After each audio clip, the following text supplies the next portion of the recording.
From the twists and turns of Navarra in Spain, the FIA GT1 World Championship has bridged the Atlantic to Interlagos in Brazil for the penultimate round in the shadow of the skyscrapers of Sao Paulo. Aston Martin arrived with their two outfits tied for fourth in the team standings. The Hexis cars have been fast, but grander silverware has been taken by the young driver pairing of Enger and Turner, who fought back from a gearbox failure in Navarra to finish fourth. Their Nürburgring victory earlier in the season proved that on their day they could beat anyone, and they're still chasing points here in South America. It's really nice that we're finishing the season in such exciting places. I've never been to Interlagos, and I'm looking forward to getting out there and trying the circuit. I think our aim, certainly on our car, is to try and get in the top two by the end of the season. I think the Maserati, the pairing there, are too far ahead on the points, so there's a few guys out there that could still try and steal it from them, but effectively they need to score no points over the next two meetings, which I don't think they're going to make that much of a mistake. So if we can get away with second in the championship, I'll be really pleased with that. We've had our ups and downs this year, and we've lost wins and bits and bobs, but overall it's been a good year and really enjoyed the racing. The racing this year has been fantastic. Corvette is the only brand yet to win a race, but the Mad Crop team has drafted in some quick Brazilians for this one, and the sole Phoenix car is still in a position to give driver Mark Henrici a long shot tilt at the title, and at the very least a top three finish in the Drivers' Championship, based on back-to-back podiums at the Nürburgring and at Portimao.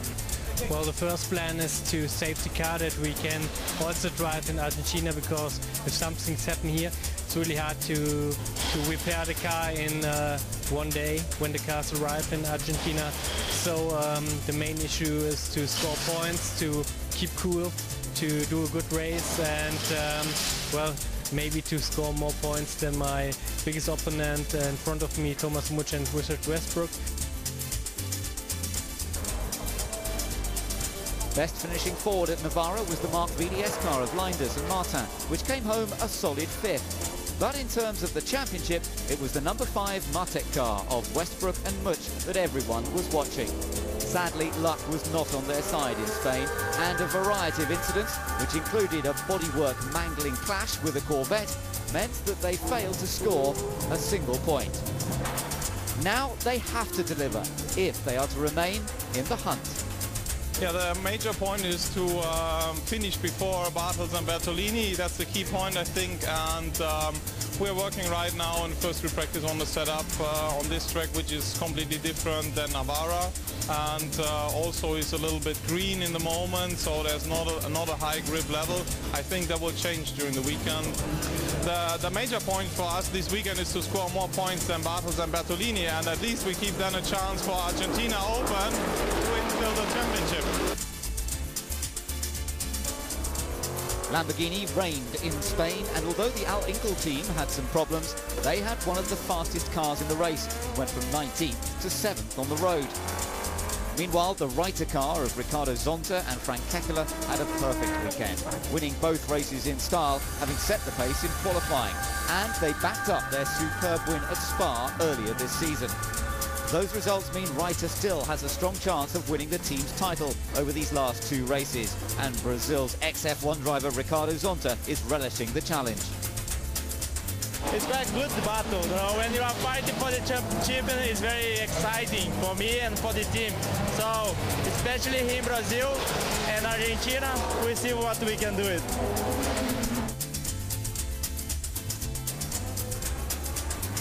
Maserati did not perform well at Navarra. The Hagersport team scored 7 points, and the Vitaphone team earned only 8. But thanks to their closest rivals having an equally poor time of it, Bartels and Bertolini came away with a points lead of 35, which, if they maintain here in Brazil, means they will be crowned drivers' champions come Sunday.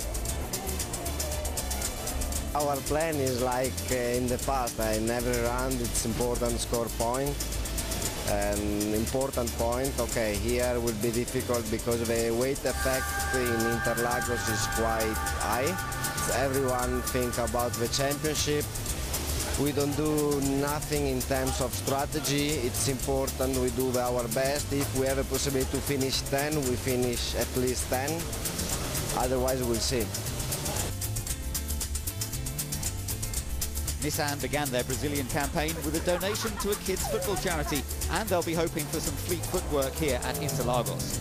The Swiss racing team has under-delivered so far this year, but the Sumo Power team has had a win and 3 other podiums, including last time out in Spain. That has put them 3rd in the team's championship, behind Vitaphone and Reiter, and that's pretty impressive for an all-new equipe.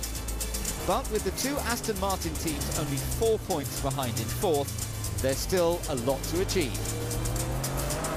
Currently Sumo Power 3rd in the championship. It's very important actually to Sumo Power, to James and all the team, and also to Nissan to keep that 3rd place and maybe even try and get 2nd. So throughout the season we've seen both our cars up there at some point, but we've never actually seen both cars up there at the same point. I think one of James's dreams is to have both cars on the podium, so we've got to try and do that, and you know, obviously retain a top 3 place in the team's championship. So the scene is set for the first of 2 races here this weekend in the sunshine at Interlagos in Brazil. A very warm welcome from Sao Paulo. I'm Ben Edwards. Alongside me, John Watson, who raced here in Formula 1. We've both commentated on Formula 1 here in the past. But this weekend, John, our focus is very much on the GT1 World Championship, which could indeed, as we saw there, be settled in Brazil, or it might go to Argentina in a week's time. Well, before practice or qualifying, I would have maybe agreed with you, but with seeing the outcome of qualifying, particularly for the driver pairing leading the Bartels Bertolini car, that Maserati Vitaphone, really disappointing, almost disastrous qualifying. So I think there's a very good chance this could follow all the way through to next week in Argentina. Let's take a look at the track layout then. This Interlagos circuit is well known to motorsport fans around the world for some fabulous Formula 1 racing over the years. It's got a lot of elevation change, as you can see. The start-finish line up nice and high, then it starts to drop all the way down into that middle twisty sector. But the great thing about this track is it's a part of the Sao Paulo city. We are alongside people living their everyday lives. Conditions are pretty good at the moment. 36 degrees track temperature, humidity 65%, air temperature of 25, so it's really a very pleasant afternoon. So there is the car that will be starting from pole position then, Enrique Benoldi and Zandy Negrão, with Negrão taking it off the grid when we get this race underway. Let's take a look at the grid in a little bit more detail now. So number 2 Vitaphone car starts on pole. It is a Maserati pole position, but it's the first time that car has been on pole, alongside the Al Inkel car of Schwager and Pastorelli, the young driver Aston Martin of Enger and Turner, and then the Corvette of Henrici. Behind them we've got the first of the Sumo Power Nissans, Michael Krum and Peter Dumbreck, Frank Keckler next to him, then the 2 Martech Fords. Very important for both those cars to go well here. Behind them we've got the Paltala Ford and Jonathan Hershey in his Aston Martin. Bas Linder's Ford lines up 11th, Warren Hughes is 12th in his Nissan, Henri Moser in his Nissan is 13th, and alongside him Jan Claret in the Hexis Aston Martin. Then we've got a few new drivers, 2 gentleman drivers back on the 8th row in 2 different cars, but we've got 5 Brazilians joining for this weekend who've never been in the GT1 World Championship before, and we'll be keeping an eye on them because some of them were going very well. Interesting news that Christophe Bouchou is not on the grid. The number 37 Al Inkel car is not on the grid.